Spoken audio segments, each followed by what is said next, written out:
L'épisode que vous allez écouter, on va parler de sujets quand même assez violents, surtout par rapport aux femmes. Si jamais vous avez besoin d'aide, si vous avez été victime d'agression sexuelle ou si vous connaissez quelqu'un, n'hésitez pas à appeler au 1-888-933-9007. C'est accessible 24/7 partout au Québec.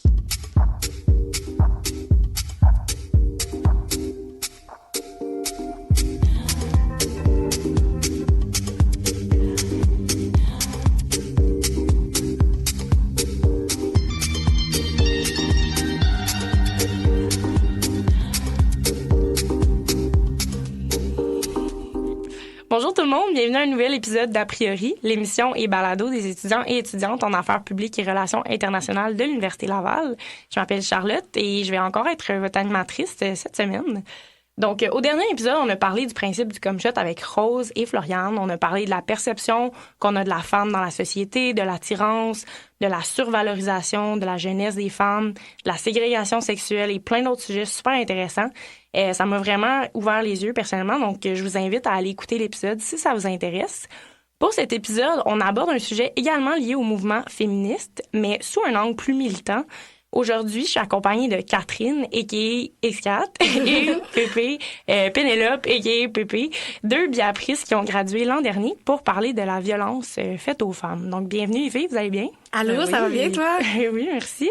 Donc, j'aimerais vraiment que vous partagiez un peu votre parcours du biapris actuellement. Dans le fond, c'est ça, comme tu as dit, j'ai fini le biapris l'année dernière, comme Catherine. Puis moi, j'avais besoin peut-être d'un petit break d'études parce que ça faisait depuis que j'ai 6 ans que j'étais aux études non-stop. Donc, j'ai pris un contrat dans un organisme communautaire dans Saint-Roch qui se finit en août, dans le fond. Puis en même temps, j'ai commencé un certificat qui me tient à cœur, que je pense depuis le début de mon bac, qui est en études féministes et en études de genre. Donc là, j'en ai pas fait beaucoup. Là, j'ai fait... je commence mon 2e cours vu que je travaille temps plein, mais l'année prochaine, je reviens le faire à temps plein. Donc, c'est ça, là. Après le biapris, j'avais besoin d'une petite pause, là, puis aller travailler sur le terrain, je trouve ça vraiment intéressant, puis ça permet de voir un angle différent. Là, je travaille beaucoup avec des personnes qui sont vulnérables ou en situation d'itinérance, donc ça me permet d'être moins dans la théorie puis un peu plus dans le pratique. Puis au biapris, je sais que moi et Kat, on sait que tu t'es beaucoup impliquée. Oui, en effet, c'est vrai. Tu peux-tu un peu expliquer ton parcours, ce que tu as fait, genre tes implications? Oui, en fait, ça a commencé au cégep, j'ai commencé à m'impliquer dans les associations étudiantes, donc c'était clair que je voulais continuer à l'université. À l'université, j'ai été représentante de première année pour faire comme une petite initiation à l'AIAPRI, là, qui est l'association de notre bac, comme vous devez sûrement le savoir. Ouais. Puis par la suite, là, j'ai été coordonnatrice générale de cet asso-là. Puis après, je suis allée à l'association des sciences sociales au même poste. Donc, ça a toujours... vous le savez, là, les deux, vous avez été dans l'asso, là, c'est tellement quelque chose qui est le fun. Tu rencontres des gens qui sont militants, t'as des discussions. Puis moi, j'ai beaucoup aimé les cours d'université, mais personnellement, ce qui m'a beaucoup appris, c'est être dans les assos. Donc, c'est aussi ça qui a comme enflammé là, la fibre militante qu'il y avait en dedans de moi. J'ai rencontré des femmes fortes, des femmes qui cédaient pas leur place, puis ça a continué d'augmenter ma ferveur féministe. Super. J'ai quand même un peu le même parcours que Pépé. Fait qu'au bac, je me suis impliquée comité action sociale. Là, j'étais vraiment beaucoup dans la justice sociale. Puis après ça, j'ai fait VP socio-culturel, fait que VP party pour les intimes. Puis je pense que c'est là que j'ai réalisé, comme Pépé, là, c'est là que tu apprends là, les cours, c'est vraiment cool et tout, mais il y a rien de tel que d'avoir des exemples concrets plus professionnels là, que de faire des partenariats et tout. Puis j'ai fini l'an dernier, puis j'ai commencé un certificat en communication. Fait qu'on n'a pas besoin de faire de maîtrise après le biapris. J'ai fait toute ma session à temps plein la session passée. Puis là, j'ai un contrat pour 2 ans dans un organisme de Québec qui est Viol Secours, qui est le CALAX de Québec, là, donc le Centre d'aide et de lutte aux victimes d'agressions sexuelles. C'est ce que je fais en ce moment. Super. Puis, dans le fond, je voulais savoir si il y a eu comme un élément déclencheur à votre militantisme. Est-ce que ça a toujours été un peu inné? C'était comme naturel pour vous ou il y a vraiment un événement ou quelque chose qui a vraiment fait que vous vouliez vous battre pour ce mouvement-là? Après, j'ai de la misère à répondre parce que... Je suis d'accord. Pourquoi tu voudrais pas te battre pour ce mouvement-là? Fait que je sais, je peux pas pinpoint un moment en particulier que c'était mon éveil féministe. Je pense que c'est en m'entourant de femmes fortes, puis en m'entourant de personnes qui sont avec la cause, puis en lisant l'actualité aussi. Je pense que moi, vraiment, que tu lis l'actualité, tu peux pas être antiféministe. Exact. Si t'es pas antiféministe, ben tu es féministe. Fait que là, bref... Fait que j'ai de la misère à répondre à la question, mais c'est ça. Ben, c'est une excellente réponse. Dans le même ordre d'idée, là, moi aussi, ça a été ça, mais j'ai été élevée féministe. Là. Mes parents m'ont toujours dit que être femme, c'était important d'être féministe, puis qu'on pouvait faire des grandes choses, puis qu'il fallait pas se laisser marcher ses pieds. Puis ça a tout le temps été là. Je pense que ça l'a juste comme ça s'est accentué avec les années. Puis moi non plus, j'ai pas d'élément de déclencheur, mais c'est plus que on dirait que quand j'ai vieilli, je me suis rendu compte un peu du traitement que je pouvais recevoir et que mes amis pouvaient recevoir. Puis en discutant avec elles, je me suis rendu compte que j'avais pas une amie qui avait pas vécu une violence sexuelle. Puis là, tu sais, je parle de catcalling jusqu'à viol. Là, je connais pas une femme dans ma vie qui a pas vécu ça, que ça soit comme une petite tape ses fesses alors que c'est une violence ou que ça soit carrément une agression. Puis là, j'ai comme fait, est-ce que c'est normal? Pas du tout. Je pense que c'est ça qui a starté le militantisme en moi, parce que j'ai toujours été féministe, mais le militantisme puis la fougue de vouloir se battre, ça a été ça. C'est de voir que, premièrement, ce que j'avais vécu, j'étais pas seule.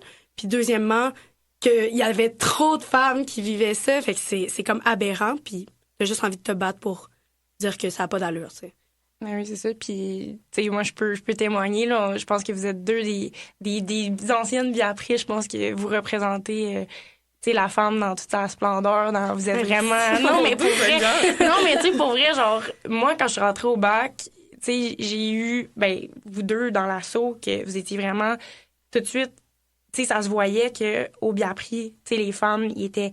présentes, puis fortes, puis genre, tout le temps, tu sais, vos convictions, ça a toujours été... Tu sais, moi, au cégep, même secondaire, tu sais, comme, j'ai jamais été impliquée, vraiment, tu sais, dans les assauts, tout ça. Puis c'est vraiment à l'Uni que quand j'ai vu, tu sais, à quel point vous et plein d'autres, là, mais je veux dire, vous en particulier, tu sais, on voit que vos convictions, vous les portez près de votre cœur, puis c'est vraiment vrai, puis vous avez influencé, je pense, énormément de... Ben, comme nous, on s'est fait influencer par d'autres femmes avant nous. Fait que c'est pour ça que c'est important là, qu'il y ait de la représentation, puis des femmes fortes à des postes comme ça, puis pas juste dans les assos, mais partout. Parce que quand tu vois une femme qui dégage ça, t'es comme, moi aussi, je peux le faire, puis ça s'enligne après ça, là, tout le monde peut le faire.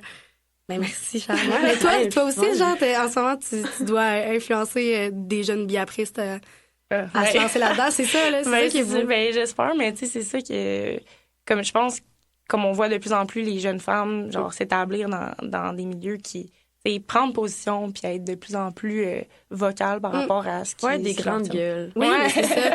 Ça tape ses nerfs de certains qui veulent pas nous entendre, mais en même temps, c'est soit ça ou se taire. Fait que... Exact. Soyons grandes gueules. C'est ça.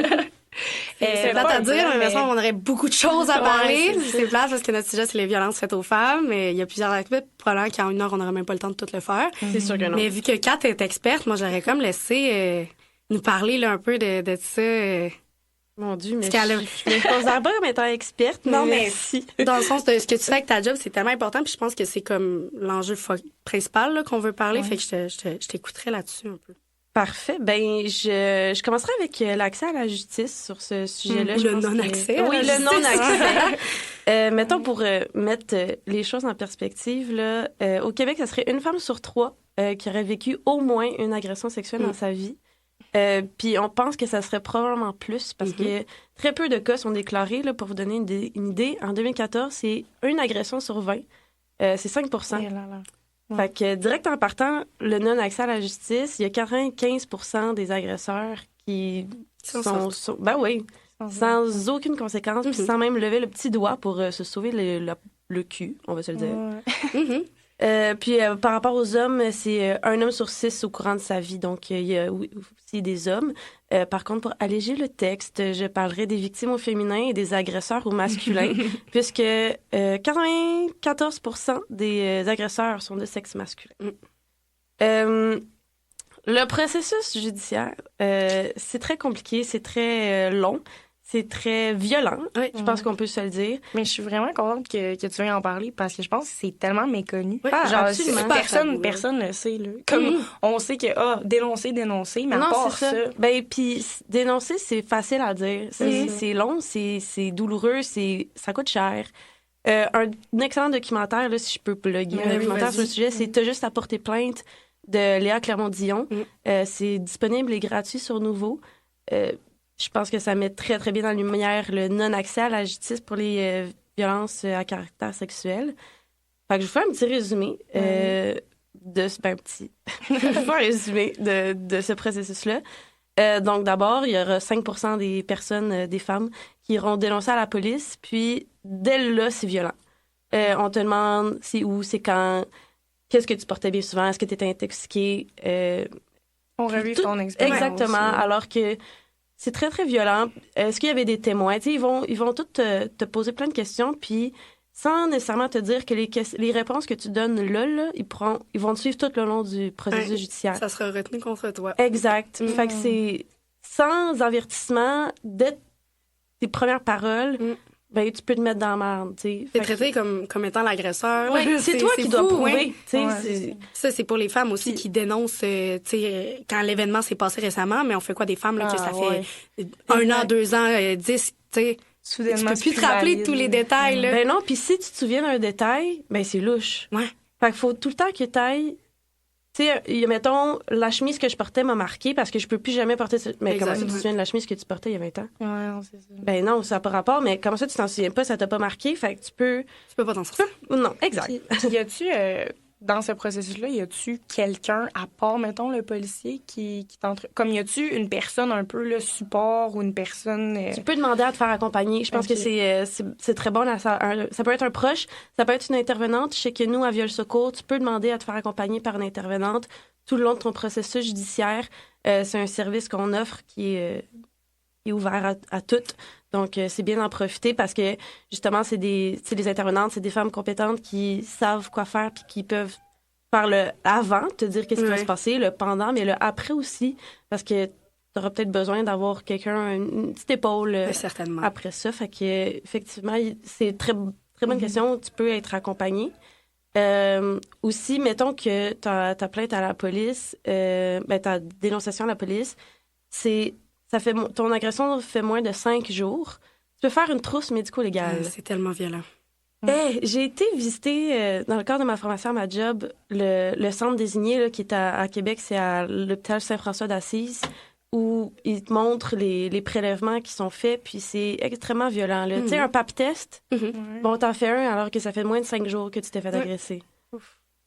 Ouais. Fait que c'est un médecin, une infirmière, puis encore une fois, une intervenante de Viol Secours qui est présente. Fait que c'est beaucoup de monde dans la pièce aussi, alors que c'est très, très difficile, puis très violent. C'est pas toutes les femmes qui sont capables, puis c'est vraiment correct. Là. Exact, parce qu'il y a aussi... délai-là, c'est très, très court comme délai, puis plus tu es proche du 5 jours, plus les prélèvements, c'est plus difficile, parce que dès que tu t'es douché, dès que tu as uriné, dès que tu as bu de l'eau, par exemple...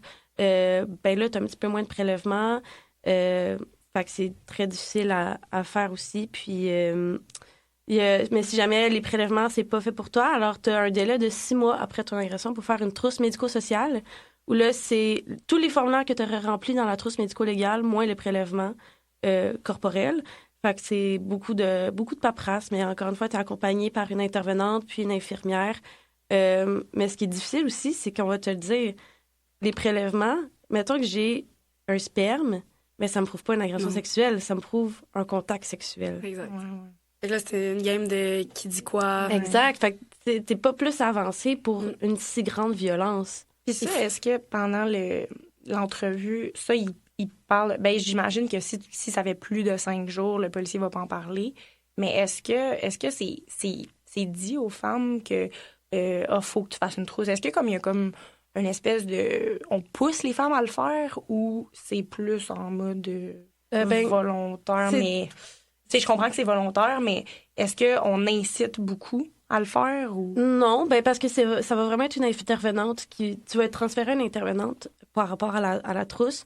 Puis elle va te dire les avantages de la trousse. Puis après ça, ça reste à toi. Je te forcerai pas à faire des prélèvements, mais sache que ça peut t'aider dans ton processus. Mais si tu n'as pas l'intention de porter plainte, parce que tu as réalisé que tu n'es pas capable, on te fait savoir c'est quoi le processus, tu réalises que c'est énorme comme processus, tu n'es pas prête à ça, tu peux faire, par exemple, juste un suivi avec Viol Secours. Alors, à ce moment-là, t'es épaulé, t'as des suivis individuels ou des suivis de groupe.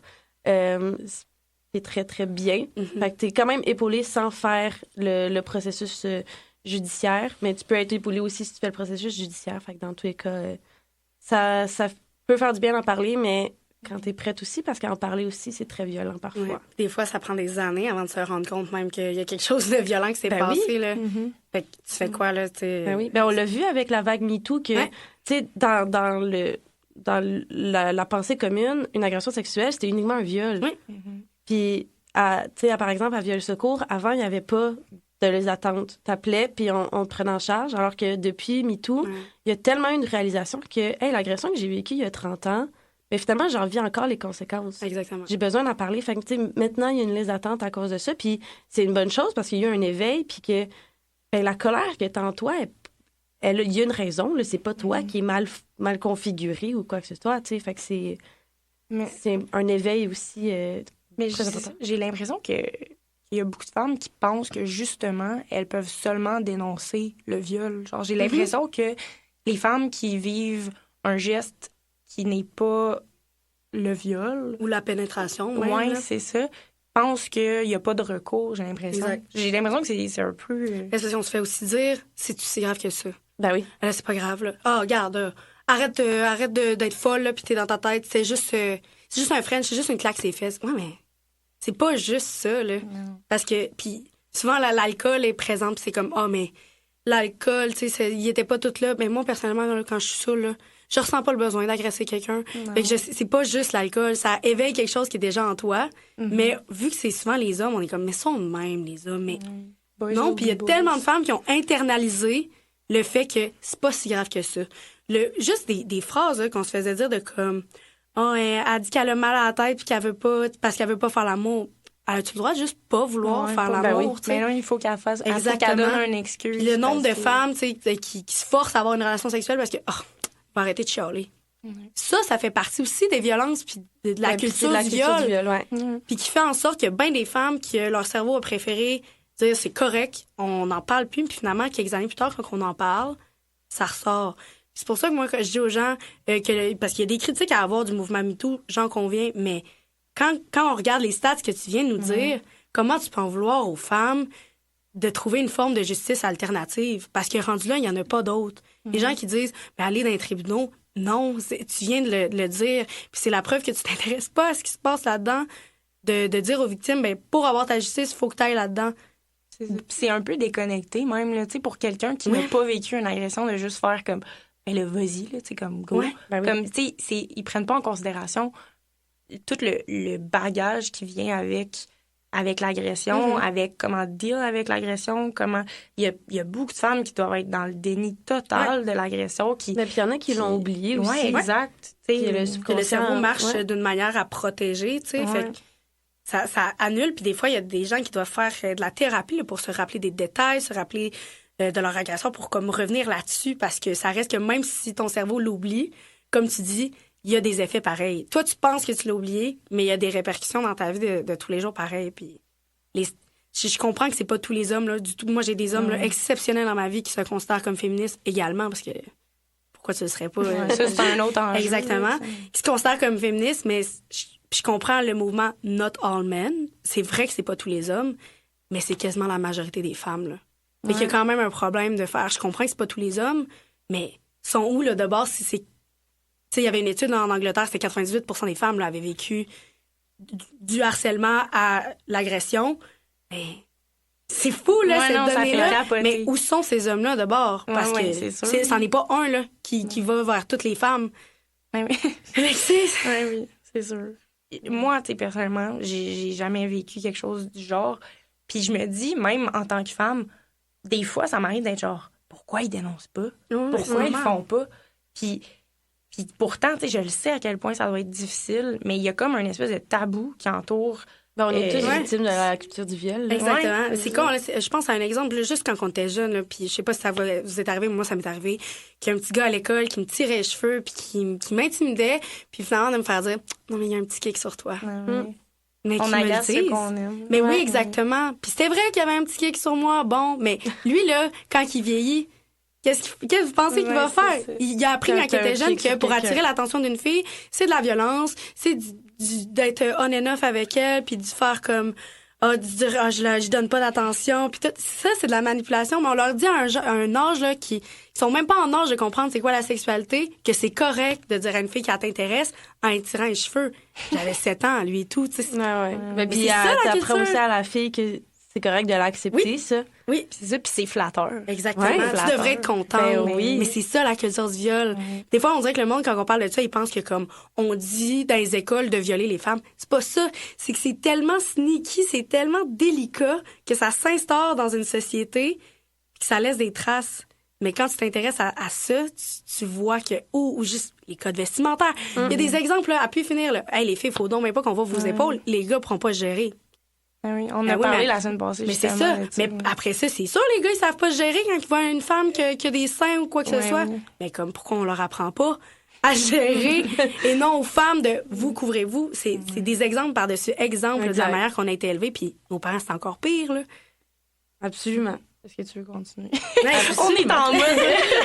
C'est sûr. Mais c'est parce que c'est ça, moi, je veux vraiment qu'on établisse ce processus-là parce que je pense que c'est méconnu là, totalement des On est femmes. dans Ouais. 5 là, c'est ça l'affaire. Ouais, là. exact. En ce moment, on est juste dans le 5 Puis après ça, c'est l'enquête policière où, déjà là, si l'enquêteur détermine qu'il n'y a pas assez de preuves, il peut te dire que c'est terminé, merci beaucoup, bonne journée. Sinon, violence, là, c'est aussi, ben là, oui, d'avoir on- tout fait ce processus-là, puis te faire closer ton dossier sans même, Ouais. toi, pouvoir te prononcer là-dessus. Fait invalider là, Ouais. complètement. Ouais, fait que c'est la deuxième étape. Déjà là, on est à 5 on en perd. On n'a pas la statistique exacte là, de combien se font perdre là, mais ça demeure certainement beaucoup ou trop. Oui, oui. Puis ensuite, il y a la signature de la déclaration écrite. Puis, s'il y a assez de preuves, on va transmettre le rapport au procureur. Fait que le dépôt des accusations, qui là, lui aussi, le procureur, le DPCP, va regarder si lui, il détermine s'il y a assez de preuves. Si lui, il détermine qu'il y en a pas assez, ça peut encore une fois être terminé là. Fait qu'il y a beaucoup d'embûches. Mais oui, puis du jour 1 que tu commences, là, c'est quoi le processus? C'est long, c'est des mois que toi, t'es Ouais. encore là-dedans, puis qu'à chaque fois, on réouvre la blessure. On peut pas en vouloir aux femmes qui veulent pas s'embarquer Ben non. là-dedans, tu sais. Mais puis, ça te tente-tu, toi, de le répéter 25 fois, ton agression? Ah, mais là, ça, si t'oublies c'est un ça. détail, par exemple, Oui. oh, Ou t'as-tu menti? tu varies un petit peu. Ouais, tu sais. elle a menti. Ouais, Mais c'est ça. quand tu comptes une histoire, ben oui, tu changes les détails. À un moment Ben donné, t'as non. pas ton script écrit dans la tête, là. Mais il faut. tu sais, Ben il oui, faut- c'est ça. Il faut. C'est ça Il qui est complètement perturbant. Ben oui. Fait que ensuite, la prochaine étape, c'est la comparution. Fait que l'agresseur va passer devant le juge. La victime n'a pas besoin d'être présente à ce moment-là, puisque c'est très violent de voir oui. son agresseur. Donc là, ensuite, il y a deux possibilités. Soit qu'il plaide coupable, donc il a une peine, mais bon, mettons qu'il peut plaider non coupable et espérer très fort s'en sortir, puisque c'est la majorité des cas. Fait qu'il va plaider non coupable et on passe à l'enquête préliminaire. L'enquête préliminaire. Et là, il va y avoir l'interrogatoire, le contre-interrogatoire. Je pense que c'est de manière personnelle, c'est la partie la plus violente parce que là, il va y avoir l'avocat de ton agresseur qui va essayer de trouver le petit détail. La faille, là. Ouais. Il va trouver la chose qui va faire doute raisonnable. Le Puis- doute raisonnable. Ouais, Hey, il y en a tout le temps, un doute, là. expliquer c'est quoi le doute raisonnable pour ceux qui nous écoutent puis qui savent Ce qui est très drôle, c'est que personne n'a la même définition de doute raisonnable. C'est bon. pas? Ah, c'est génial. Fait que c'est tout doute qui fait en sorte que peut-être pas, OK. mais Tu pourrais il- c'est culpabiliser la personne. Là, Ben tu sais. oui, mais il y en a puis- tout le temps des doutes. Là. ben, on n'a pas la même raisonnabilité non plus, Non. entre toi puis moi. Puis, tu sais, nous trois, on pourrait voir puis ne pas avoir le même doute raisonnable. Fait que c'est très, très subjectif. Tout dépend du juge ou du juré, ça peut être un juré aussi, qui est devant nous. Puis, je sais pas aussi, je plug un autre documentaire que j'apprécie beaucoup, c'est La parfaite victime. Je sais pas si vous l'avez vu. Oui. Puis il y a un bout aussi où les deux personnes qui font l'entrevue demandent à plein de personnes, c'est des juges, des ex-juges, des avocats, des procureurs, c'est quoi un doute raisonnable? Personne ne le sait. Personne n'est capable de te répondre.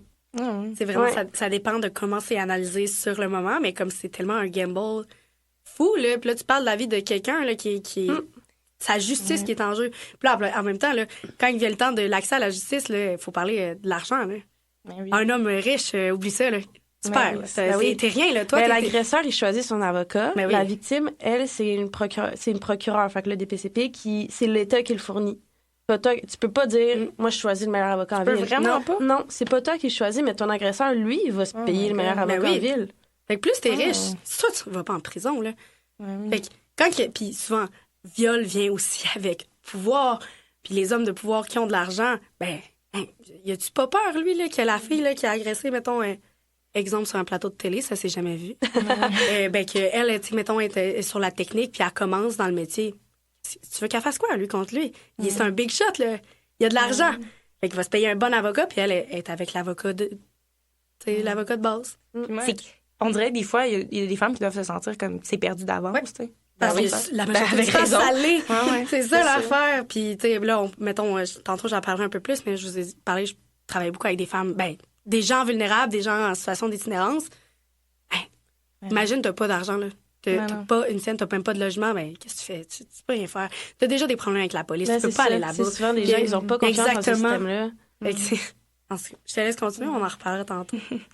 Après l'enquête préliminaire, c'est le procès. Donc, il y a encore une fois une relecture de ton témoignage maintes et maintes fois. Donc, encore une grande violence. Puis, je pense que c'est 2 ans après ta déposition de plainte à la police.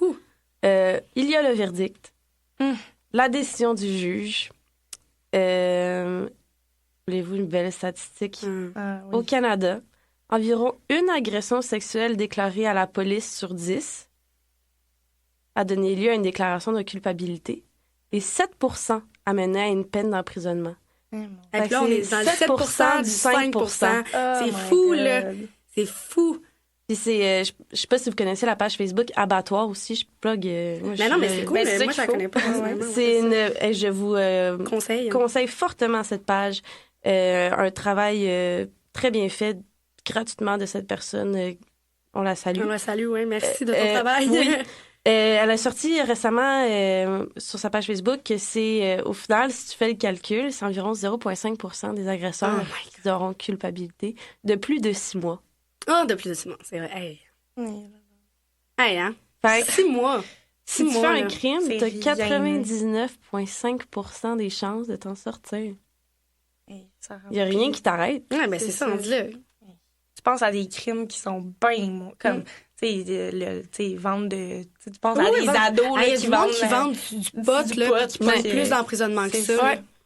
Ouais. Là, toi, tu détruis la vie d'une personne. Puis on parle même pas, là, mettons, aux États-Unis, enlève le parenthèse, les femmes qui se font avorter dans les États qui c'est pas légal ont plus de peine de prison que le gars qui l'a violé.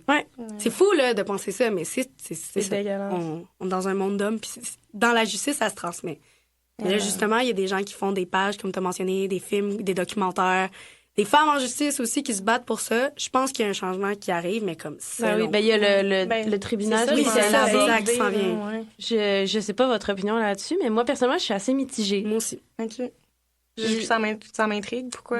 On dirait que si ça fonctionne puis que c'est tout le temps culpabilité, là, on va quand même trouver une faille puis dire que ça fonctionne pas. Fait que j'ai l'impression que on pourra jamais gagner. Mais je suis très, très pessimiste sur cette cause-là. Puis, ouvertement, là, on n'a aucune chance de gagner. C'est difficile, parce que là, mais en même temps, on peut même pas traiter toutes les agressions de la même manière. Il y a des agressions en tant qu'enfant.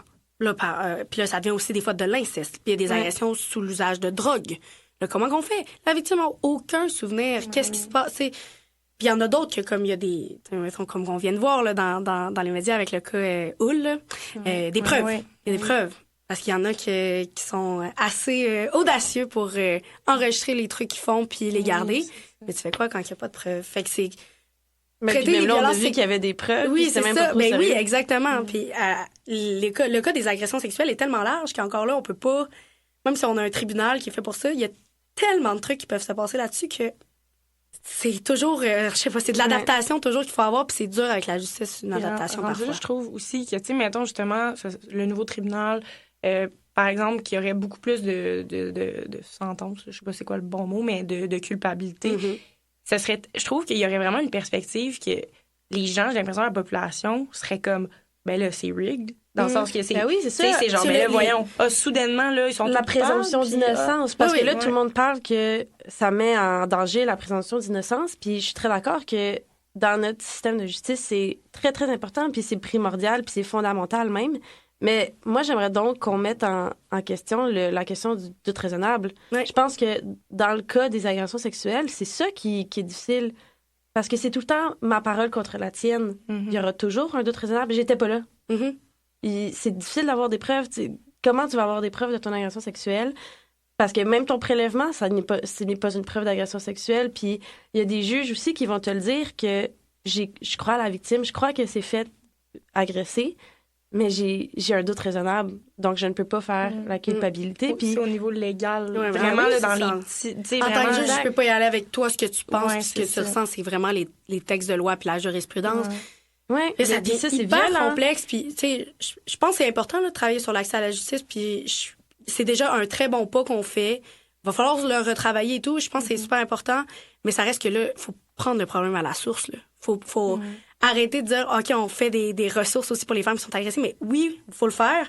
Mais il faut aussi arrêter de se faire agresser. Il faut éduquer les jeunes hommes, éduquer les jeunes femmes sur c'est quoi une sexualité qui est saine, sur c'est quoi la culture du viol, sur le consentement. Parce que si on met pas de ressources là-dessus, dans quelques années, ça va continuer encore. Puis le but, ça serait que ça arrête, là, qu'il y ait autant de femmes qui doivent dénoncer. Ça serait le fun. Parce qu'on sait que là, on vient d'en parler, l'accès à la justice, on sait que ça va tout le temps être... Puis je trouve que ce qui est un peu comme très difficile avec l'accès à la justice, c'est que là, en ce moment, le fardeau de la preuve est à la victime. Puis même si dans un monde idéal, on voulait que ce soit un renversement puis du fardeau, comment tu prouves que t'as pas... Tu sais, c'est dans les deux sens. C'est très le fardeau de la preuve est vraiment difficile. Fait que c'est comme un enjeu qui demande quasiment son propre système de... Puis je sais pas si le tribunal, c'est un peu ça, sa mission de voir les processus judiciaires d'une autre façon, puis peut-être d'adapter à ces situations-là, l'agression sexuelle. Mais c'est juste qu'en ce moment, c'est tellement inadéquat. Ça part, mais je suis tellement d'accord que, justement, il faut combattre le problème à la source. T'sais. Mais il faut les rendu deux. là, c'est le comportement qui est à neutraliser totalement. Parce que il faut les deux. Là, t'es extrêmement chanceuse si t'as... chanceuse. Ouais, les gros guillemets, on s'entend, là. Si t'as assez de preuves pour que ça marche, parce que c'est pas le cas de tout le monde. Puis, puis comme c'est ça, là, tu sais, je veux parler de l'accès à la justice pour les femmes en situation d'itinérance, là. Premièrement, là, c'est le lien entre la violence, là, puis les femmes qui sont dans la rue, il est là. Souvent, les femmes qui sont dans la rue, c'est parce qu'ils sortent de violences conjugales ou ils ont vécu de la violence depuis qu'ils sont excessivement jeunes, là. C'est un cycle de violence, puis des troubles post-traumatiques, puis des problèmes qui sont liés à ça. Puis les femmes, on les voit moins dans la rue parce que, premièrement, c'est excessivement dangereux être une femme dans la rue au niveau des agressions sexuelles, au niveau des vols, au niveau de juste se faire tabasser, là, littéralement. Donc, les femmes, on les voit moins dans la rue parce que c'est de l'itinérance invisible. Elles vont passer d'un divan à l'autre, créer des réseaux de contact, parfois devoir faire des faveurs sexuelles pour habiter chez quelqu'un. Donc là, une femme qui sort de la violence, exemple parce qu'elle se faisait battre dans son foyer conjugal, doit aller dans la rue, mais pour pas se faire continuer le cycle de l'agression, doit aller chez quelqu'un qui, lui aussi, va l'agresser d'une autre manière. Fait que ces femmes-là, ils ont une relation avec la police qui est exécrable, parce qu'on sait que la police n'aime pas vraiment les personnes en situation d'itinérance. Et puis souvent, elles ont peur d'aller à la police parce qu'elles ont un certain dossier à la police parce qu'elles se sont fait prendre c'est très compréhensible. À juste être dans la rue. Puis souvent, quand ils vont aller vers la police, ils vont se faire donner des constats d'infraction. Exact. Puis c'est pas une source de justice pour eux, là, pour elles, pour eux. Là. Fait puis j'imagine qu'il y a même un préjugé du fait que une femme dans la rue va être une prostituée, là, j'imagine. Fait que quand une femme dénonce, une femme itinérante dénonce, j'ai comme l'impression que juste les policiers en général doivent avoir ce gros genre stéréotype-là de penser, ben non, mais c'est pas une agression, tu sais. Exactement. Tu l'as voulu ou tu l'as cherché. Souvent, elles se protègent puis elles vont dans des maisons pour femmes, mais encore là, les services explosent. Là. Il n'y a plus de place. Il n'y a plus de place nulle part. Il y a une liste d'attente là, toi, à ta job parce que il y en a des problèmes. Puis on le voit, là, les féminicides augmentent à chaque année. Là. Ça, c'est les femmes qui sont les moins chanceuses puis qui se font tuer, mais il y en a plein qui réussissent à passer avant. Il y en a trop. ces femmes-là se ramassent dans la rue, vivent encore d'autres violences, puis là, c'est impossible de sortir du cycle. Fait que l'accès à la justice, c'est comme quasiment inexistant. Faut comme tu sois un peu chanceuse, que tu sois super favorisée, que tu aies de l'argent la majorité du temps, que tu sois blanche, c'est plate à dire. Il y a des couches là, de stéréotypes qui se rajoutent plus que t'as un état de vulnérabilité selon ta nationalité, selon ton identité de genre, selon ton orientation sexuelle. Puis là, ça ne fait que se rajouter. Là. Fait que c'est un petit pourcentage là, qui ont un accès à la justice, mais encore là. Sur cette statistique désolante. Désolante. On va en profiter pour faire une courte pause et on vous revient sous peu.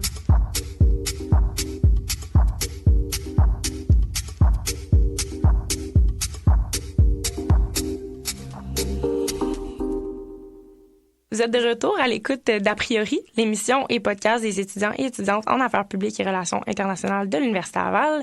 Je suis toujours accompagnée de Pépé et X4 pour parler des enjeux qui entourent la violence faite aux femmes. Donc, à vous la parole. Ben là, on parlait de ça, puis comme on vous a dit tantôt, il y a beaucoup de sujets qu'on aurait pu aborder. Là, je pense qu'on aurait pu faire un podcast de 3 heures là-dessus. Mais un autre aspect de la violence faite aux femmes, avec l'avènement des médias sociaux, puis on est toujours pratiquement sur nos selles, donc toujours connectés. On voulait parler un peu du harcèlement en ligne qu'il peut y avoir, puis que beaucoup de femmes, autant de pouvoir ou des femmes comme tout le monde, peuvent vivre. Là. Donc, c'est quand même grave. Je pense que Kat, tu avais des statistiques encore pour nous. Yes! Donc, c'est 73% des femmes utilisatrices d'Internet à travers le monde qui ont déjà subi une forme de violence en ligne. Donc, c'est presque le 3/4. C'est énorme. Et dans ces femmes-là, 54% des femmes qui ont vécu un cyberharcèlement connaissent l'agresseur. Ouais. Donc, ben oui, c'est pas juste des petits trolls en ligne. Là. Mais quand on parle de violence en ligne, c'est quoi? Ben, je peux te donner des exemples. Ouais, c'est ça, j'aimerais. Donc, il y a déjà le slut-shaming. Oui. Donc, de stigmatiser ou culpabiliser une attitude ou un aspect physique qui est dit sexuel ou provoquant. Il y a on peut bien juste préciser, là, tu sais, je veux dire, l'exemple parfait, Instagram. Ben oui. Bikini pic. Pourquoi il est en maillot, elle? On voit tout son cul. Le gars qui est en maillot de bain puis qui monte, lui, c'est cool, c'est une inspiration. Ouais. Motivation, fitness. Mais la fille qui fait du fitness, elle est tout, elle a le droit de montrer, là, tu sais, je veux dire. Oui, mais Safia Nolin, par contre. Non, mais non. Non, elle a pas le droit. Non, puis ça s'appelle du body shaming. Exactement. Donc, c'est honte aux personnes grosses, aux personnes maigres, honte au corps, principalement de la femme, pour vouloir briser son estime de soi et qu'elle se cache. D'autres exemples, là, le doxing, par exemple, c'est la divulgation de tes infos personnelles sur le web, donc ton adresse, ton numéro de téléphone, pour qu'on puisse passer du cyberharcèlement au harcèlement physique. Ensuite, il y a le astrosurfing, que c'est attaquer en meute. Fait qu'il y a une dizaine ou une centaine de personnes qui vont se réunir sur le web pour t'attaquer toi. Je pense qu'on a vu plein de ces exemples-là durant MeToo. Ouais. Un autre exemple, le revenge porn aussi, qui est très populaire, surtout chez les jeunes. Ben oui. Fait que c'est, surtout chez Hockey Canada aussi. Oui, absolument. Fait que c'est de publier les nudes que quelqu'un t'a envoyé en privé pour te venger, soit parce que ta blonde t'a quitté ou parce qu'elle a décidé de ne pas être avec toi, diverses raisons. Ou juste simplement du rejet. Oui, des fois. J'imagine qu'il y a eu logique derrière tout ça. Mais non. Ça. Absolument pas. Puis un dernier que j'ai appris récemment, c'est le flaming. Fait que c'est un feu roulant de commentaires injurieux. Fait que c'est sans que ce soit des gens qui se sont regroupés pour t'attaquer, mais c'est juste en permanence, par exemple, il y a un article de la presse à ton sujet, tu regardes les commentaires, puis c'est juste, mange la merde. Ce qu'ils font à Safia Nolin constamment. Absolument. Là, dès qu'elle fait quelque chose, là, c'est... Puis parce que ça clique. Eux autres sont contents, mais oui. C'est de l'harcèlement, c'est de l'intimidation. Mais à chaque fois, tu regardes les commentaires, ça défile. Là. C'est de la haine, de la haine, de la haine. Là, ça... Puis c'est ça, ces plateformes-là carburent un peu à ça. Fait que ils veulent pas l'arrêter, même si c'est complètement inacceptable, comme traitement de la personne, juste en général. Ah non, eux autres, ça leur fait des clics, ça leur fait de l'argent. Ils ont aucun intérêt. Même si, tu sais, Safia Nolin, sur les réseaux sociaux, elle déplore ça à tout champ. Puis elle dit, s'il vous plaît, arrêtez de faire des articles sur moi.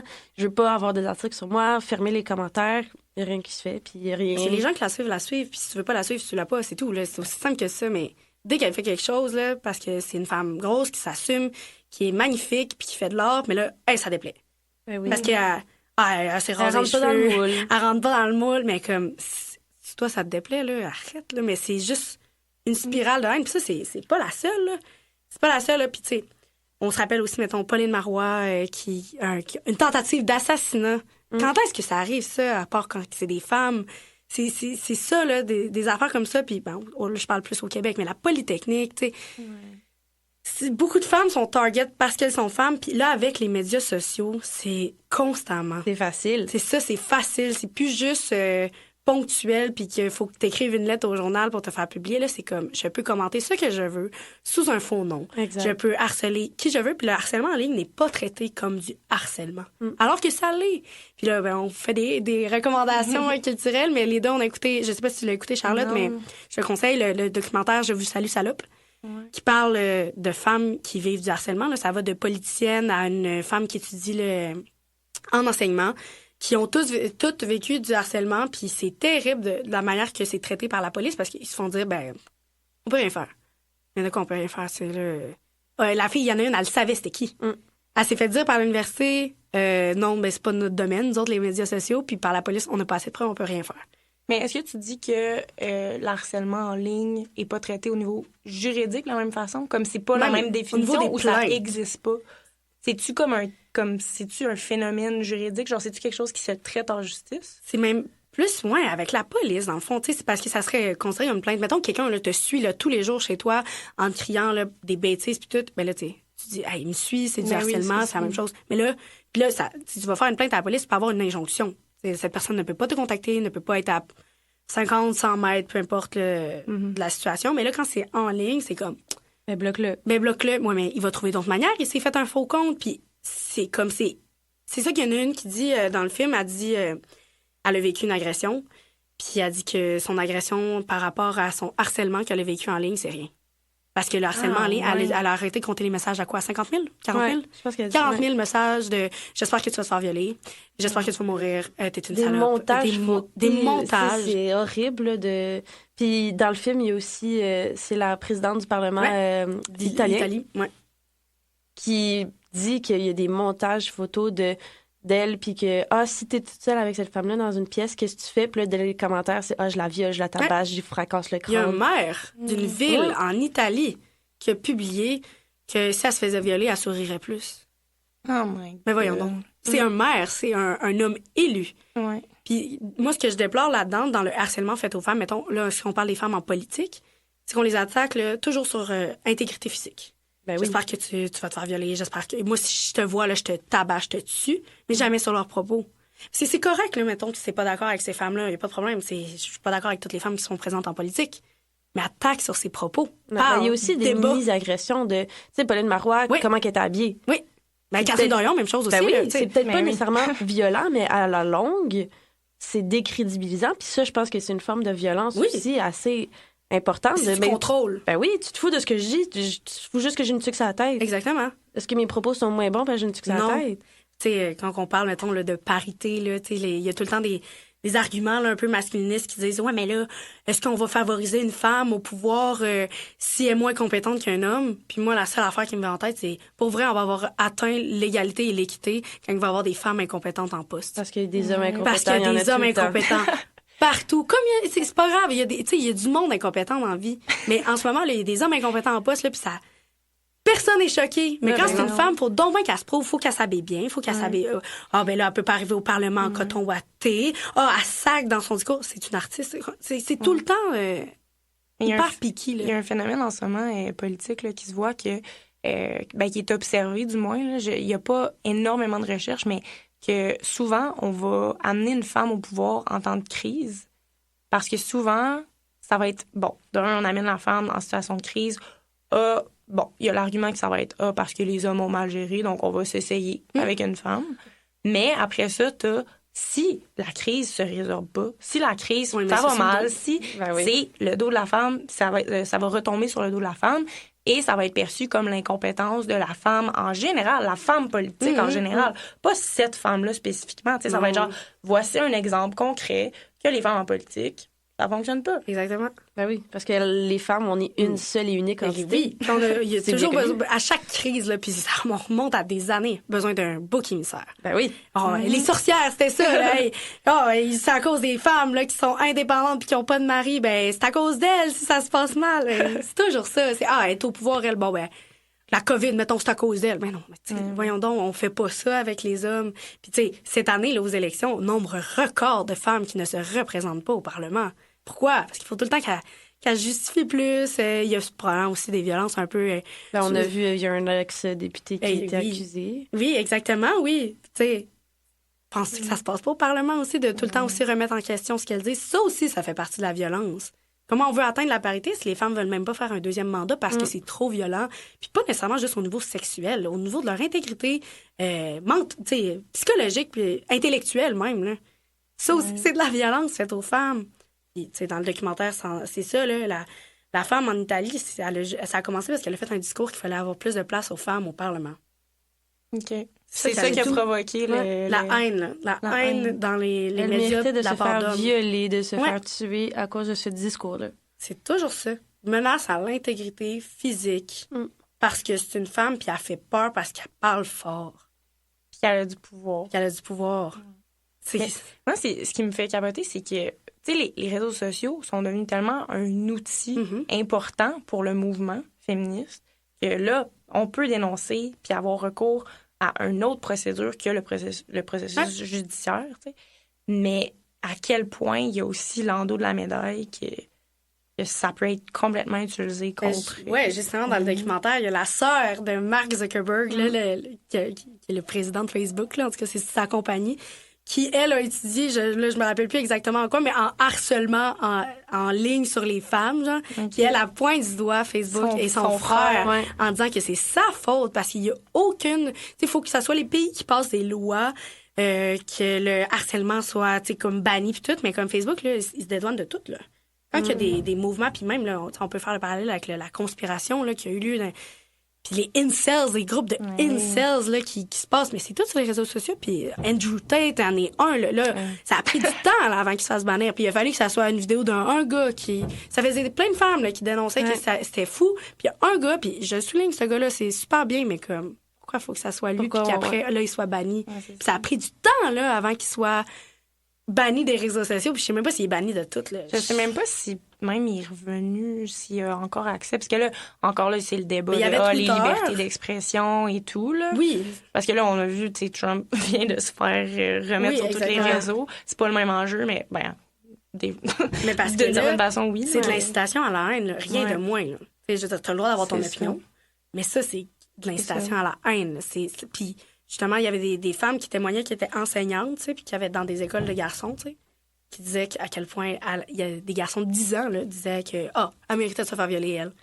Mais pensez qu'ils pensent vraiment ça? Non, parce qu'il a entendu ça sur Internet ou par la famille ou peu importe, mais ça, là, quand il va vieillir, qu'est-ce que ça donne? Ça rajoute un cycle de violence. Parce que quand t'es jeune, t'es une éponge. Oui, tu apprends ton environnement, puis si ton environnement, il parle de même, il voit les choses comme ça. On va devenir comme ça, là. Ah oui, puis les doubles ascendances sur les réseaux sociaux sont tellement présents. T'sais, moi, je suis une femme trans qui s'appelle Dylan Mulvaney, qui disait que, justement, quand il était encore dans le corps d'un homme... J'ai vu ça! Pouvait poster son mamelon, puis il n'y a pas de stress. Mais là, vu que elle a transitionné comme femme, là, c'est plus correct. C'est le même mamelon, là. Ses seins n'avaient pas tant poussé que ça. C'est le même mamelon, mais là... Elle est genrée comme femme. C'est terminé. C'est terminé. Mais c'est plein de genres de trucs qui font comme... Faut donc bien se cacher. Même, tu sais, dans ton chandail, si on voit tes mamelons, tu vas te faire dire un commentaire. J'avais vu un enfant aussi que... C'est connexe, là, mais dans le sens que c'était un homme trans qui disait à quel point... il dit « J'ai vécu la perspective d'être une femme. Je vis en tant qu'homme. Et en tant qu'homme... C'est ridicule à quel point ma vie est changée. Parce qu'il dit, oui, il y a l'aspect aussi qui passe, disons. Là, je sais pas c'est quoi, j'ai juste le terme anglais. J'ai le mot anglais en tête, mais, tu sais, puis il dit, en tant qu'homme, c'est fou le traitement que je reçois, qui est complètement différent. Je me fais plus écouter. Évidemment, là, tu sais, moi, je m'attends tout le temps à me faire dire des commentaires. Oui, parce qu'il l'a vécu. C'est ça. Puis là, il est comme, on m'écoute, on me regarde pas weird, on me regarde pas comme de façon, tu sais, dérangée. C'est ça. Quoi qu'elle parle. Il n'y a plus de besoin de faire ses preuves. C'est ça. Il n'y a plus besoin, c'est ça. Exactement. Ouais, puis on se fait souvent dire les hormones des femmes, vous êtes pas capable de vous gérer, Hey, on peut-tu regarder le nombre de guerres qui a été startées par des hommes? En fait, pas mal toutes, là. Pas mal toutes. On peut pas parler de qui est drama queen ou drama king. Là, tu sais, faut regarder, mais comme les femmes vont toujours se faire pointer du doigt. Puis il y a beaucoup aussi par d'autres femmes de la misogynie intériorisée.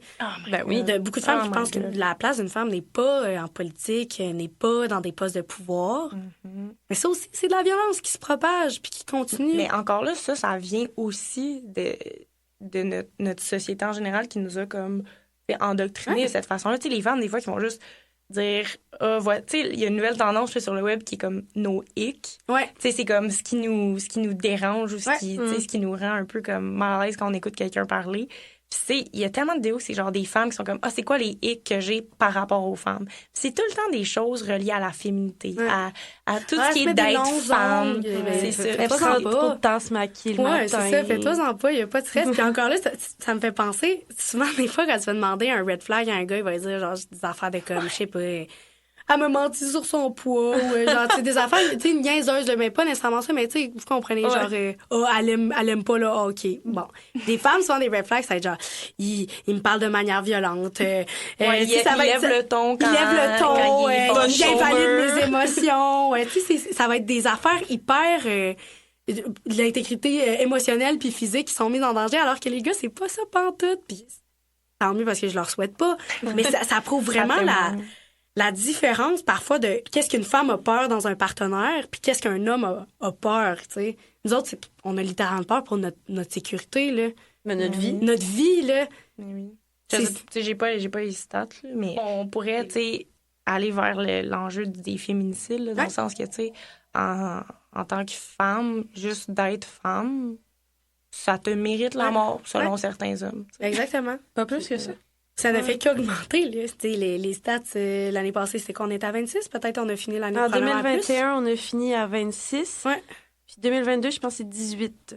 Ouais, puis on parle de 18 féminicides. De 18 féminicides. Ouais, femmes tuées parce qu'elles étaient femmes au Québec.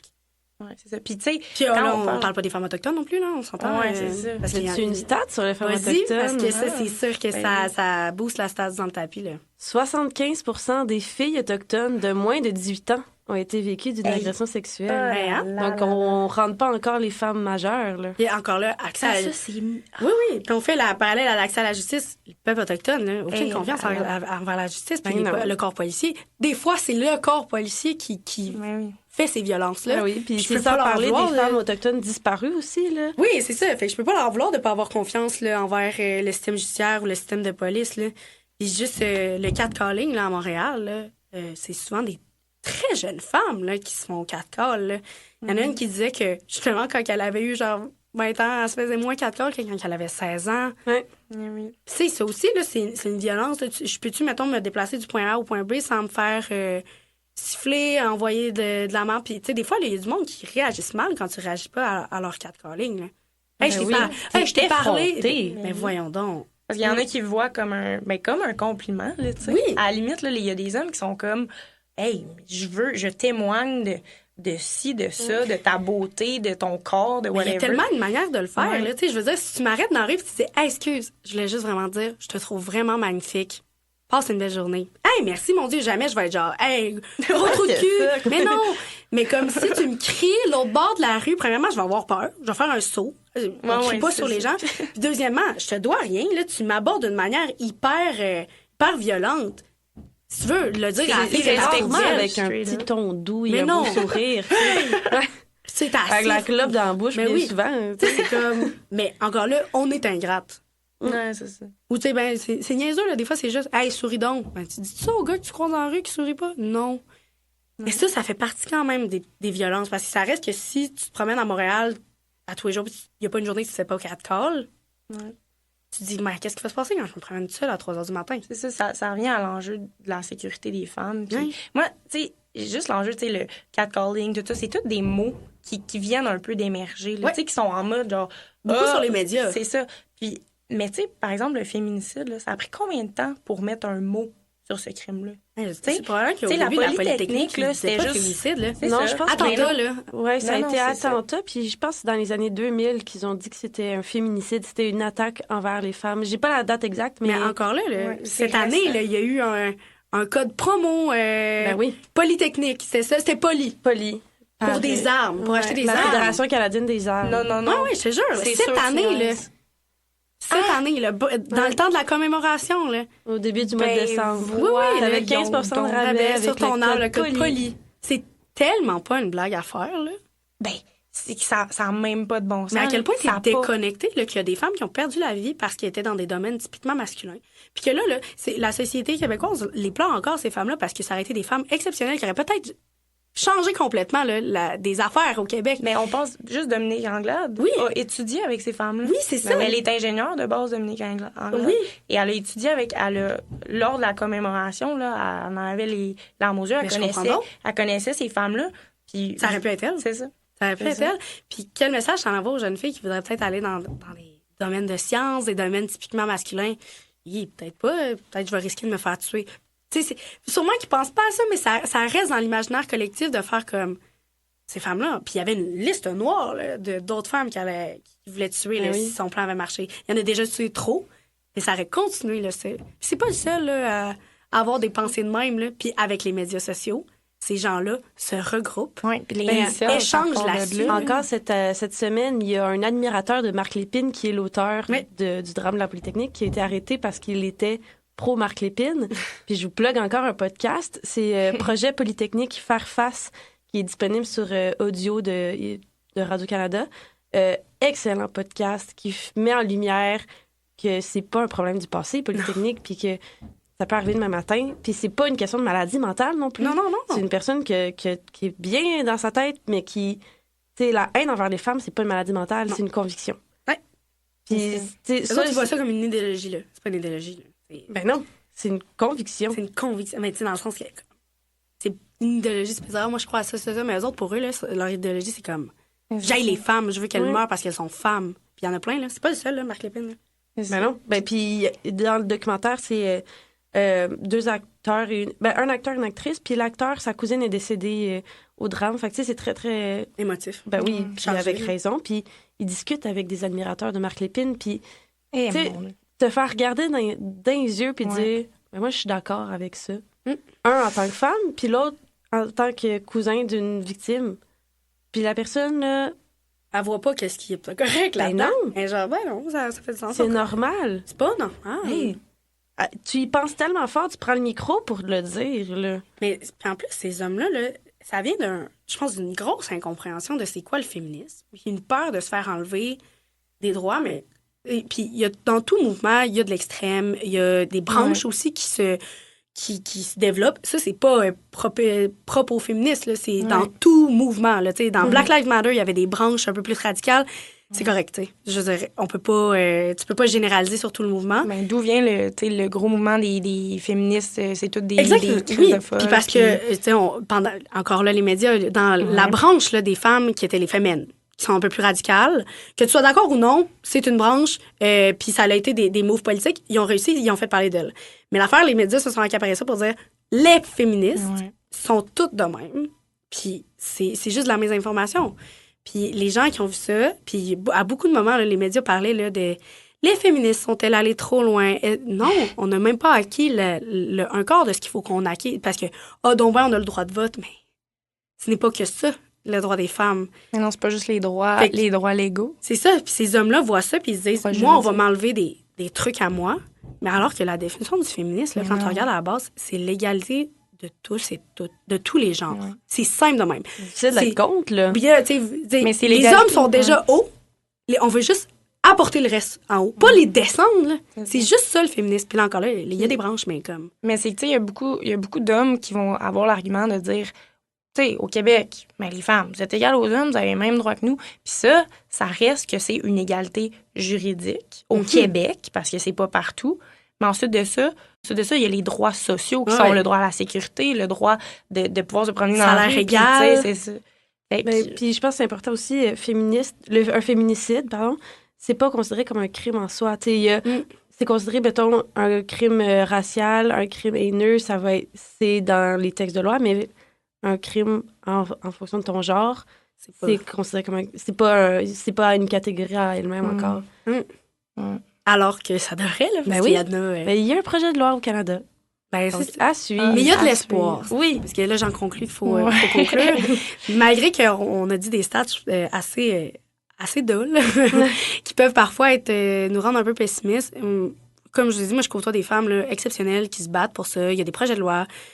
Il y a les ressources. Il y a des ressources comme où tu travailles au Calac. Vieux secours. Oui, puis il y a de l'espoir beaucoup. Puis justement, je pense que de moins en moins, les femmes se laissent piler ses pieds. On se rend compte que, oui, on les dérange, mais tant mieux si on les dérange, parce que s'ils sont dérangés par notre présence, c'est parce qu'il y avait un problème. Les choses vont changer. Les choses vont changer. Fait qu'il y a de l'espoir. Soyons grande gueule. Oui, soyons grande gueule. Puis allez écouter toutes les recommandations de Kat. Moi aussi, je vais faire ça. Il faut juste continuer de s'instruire puis de parler fort. Parfait. Donc, c'est ce qui conclut un autre épisode d'A priori. Merci les filles d'avoir pris de votre temps pour pour nous renseigner davantage sur cet enjeu-là qui est très important, qui est d'actualité de nos jours, mais qui a longtemps passé sous le silence. Je crois personnellement qu'il faut plus en parler pour que les choses changent, puis c'est pourquoi je vous remercie énormément d'avoir accepté l'invitation aujourd'hui. Donc, sur ce, je vous souhaite une très belle semaine. Merci de votre écoute et on se reparle la semaine prochaine pour un nouvel épisode d'A priori. Salut, salut!